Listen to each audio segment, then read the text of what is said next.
আমরা যে চিত্র দেখলাম যে খণ্ডযুদ্ধের পরিস্থিতি, তার আগে রীতিমতো একটা দুর্গের পরিস্থিতি তৈরি করা হয়েছিল পুলিশ প্রশাসনের পক্ষ থেকে, কিন্তু সেখানেও আমরা দেখলাম যে ব্যারিকেড ওপরানো হলো, পুলিশকে লক্ষ্য করে ইট বৃষ্টি হলো, কাঁদানে গাছের শেল ফাটালো পুলিশ, জলকামান চললো বিভিন্ন জায়গায়।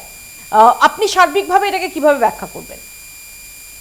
মুপিয়া, একটা জিনিস বলা দরকার আছে যে এই যে আজকের যে বিক্ষোভ, যেটা নবান্ন অভিযান ছিল, এটা পুলিশের কাছে একটা চ্যালেঞ্জ ছিল।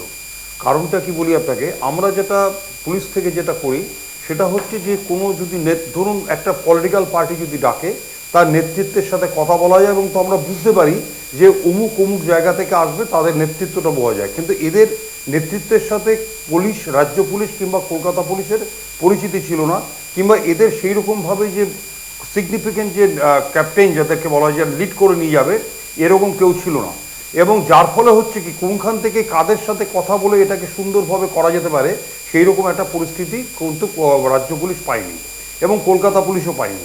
এটা হচ্ছে এক নম্বর। আনলফুল অ্যাসেম্বলি দুভাবে হয়। একটা হচ্ছে যে আনলফুল অ্যাসেম্বলিকে কন্ট্রোল করতে গেলে একটা উইথ দ্য ক্যাপ্টেন আর উইদাউট দ্য ক্যাপ্টেন, মানে লিডার বাদ দিয়ে। এটা বেসিক্যালি যারা ছিলেন তাদের কাছে লিডারশিপ সেরকমভাবে ছিল না, এক নম্বর। দুই নম্বর হচ্ছে, দেখুন এই যে টোটাল যেটা করা হয়েছে আমাদের যে নবান্নে মুখ্যমন্ত্রী থেকে সেক্রেটারিয়েট থেকে সম্পূর্ণ তারা ওখানে বসেন এবং এটা আমাদের হেডকোয়ার্টার পশ্চিমবঙ্গে।